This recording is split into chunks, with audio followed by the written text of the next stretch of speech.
What if I told you that your worst moments are not curses but blueprints of glory? That the chaos you're running from is secretly carving out your masterpiece? That the skeleton, the raw, ugly structure is the very reason beauty can ever exist? There's something haunting yet sacred about a skeleton. It is not pleasant to behold. No one hangs it on their wall as a piece of art, but hidden beneath every radiant smile, every supple skin, every fashion run, and every work of grace is bone, bare, fragile, stubborn, strong. And without it, nothing beautiful could stand. Let that sink in. Your most radiant self is anchored by the ugliest part of you. It's this paradox that life constantly mirrors. You see it in your struggles, your failures, your pain. These things are not your end. They are your skeleton's frameworks upon which the beauty of your becoming rests. The divine blueprint.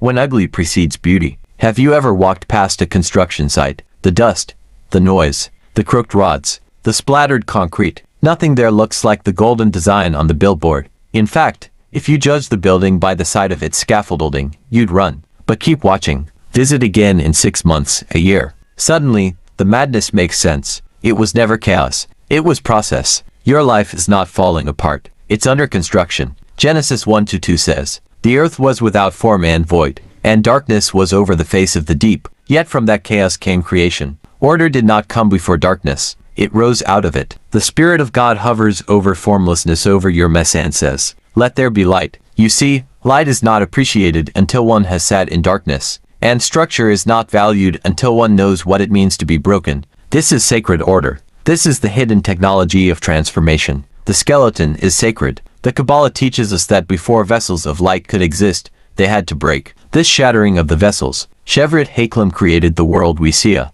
world of fragments. Each hardship, each pain, is a piece of this shattered vessel. Your job, to gather these shards and build something divine. The Quran reminds us in Surah Al-Anshira 9:4-5-6, "Indeed, with hardship comes ease. Indeed, with hardship comes ease." Why does it repeat? Because the ease is not after the hardship, it is within it. Ugly situations are not punishments. They are portals. They are initiations. They are sacred skeletons, divinely placed to carry the beauty that is your destiny. Affliction, a wake-up call, not a curse. What if your suffering isn't satanic? What if it's strategic? Let's get honest, many of us have drifted. We've become too modern for meaning, too digital for divinity. We chase pleasure, platforms, and possessions. And when life suddenly breaks us, we think it's unfair. But sometimes, the universe or God uses affliction as a call to return. The book of Job doesn't open with Job dancing. It opens with him being stripped, everything lost, reputation, children, wealth, health, ugly process. But God says of Job, "There is none like him in the earth, a perfect and an upright man." How could a perfect man suffer? Because even perfection must be tested. Even beauty must be broken to be proven divine. Job's skeleton season was not punishment, it was purification. Are you in your job season? Then lean in. What feels like a death may actually be your rebirth. Humor in the hammering. Now, I know what you're thinking. Can we skip the pain and go straight to the palace? But imagine telling a builder, "I want a beautiful house, but please, don't dig the foundation. Don't use the hammer. Don't make a mess." What would he say? Probably, "Then you don't want the house, you want a fantasy." Life is the same. No hammer, no house, no chaos, no crown. It's funny how we love the butterfly but despise the cocoon. We adore the phoenix but avoid the fire. We speak in affirmations and mantras, but when the skeleton shows up, we panic. Laugh a little. You asked the universe for strength, so it gave you situations to be strong in. You asked for light, so darkness arrived to make you ignite it. You asked for purpose, so pain came to purify your path. This is the divine joke, a sacred irony. Skeleton seasons are sacred seasons. In mystical teachings, such as the Torah's wilderness journey, the Israelites wandered in deserts, not gardens. Why? Because transformation doesn't happen in comfort. It happens in barrenness. Affliction is not a detour. It's a discipline, a path back to alignment. You may think you're being punished, but what if you're being positioned?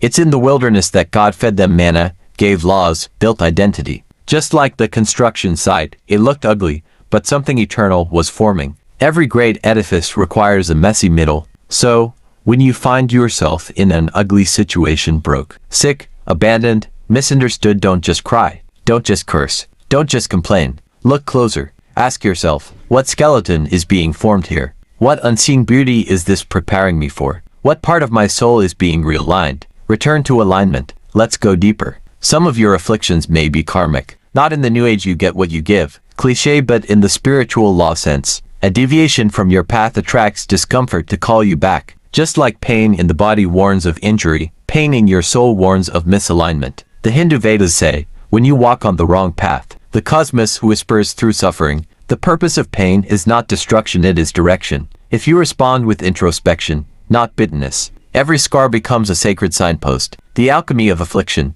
turning pain to purpose. Alchemy is the art of turning base metals into gold. Spiritually, it's the ability to transmute your suffering into power. How?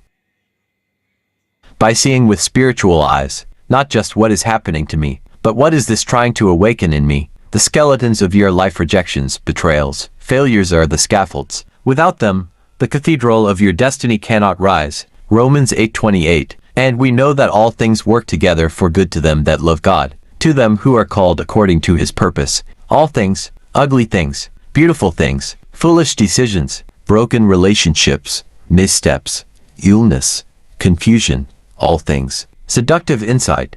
The ugly is holy. Let this seduce your soul. What if your heartbreak was the hammer that broke your false self? What if the silence you now dread is the womb of your next song? What if your failure was the divine's mercy saving you from success without substance? The greatest favor life can do for you is to strip you bare so that your bones are revealed, and your foundation is made strong. Final illumination, build from the bones. We often wake to rejoice until things look good, but faith is celebrating while still in the dust. It is declaring beauty while standing in bones. Ezekiel stood in a valley of dry bones and was asked, can these bones live? The answer was not in the bones. It was in the breath, in the spirit. So, breathe, speak, build, speak life to the ugly. Speak vision into the void. Don't run from the skeleton, study it, learn from it, honor it. Because without skeletons, nothing stands, and without hardship, no destiny can be fulfilled. Closing word, walk boldly through the ugly. Life is not punishing you, it is preparing you.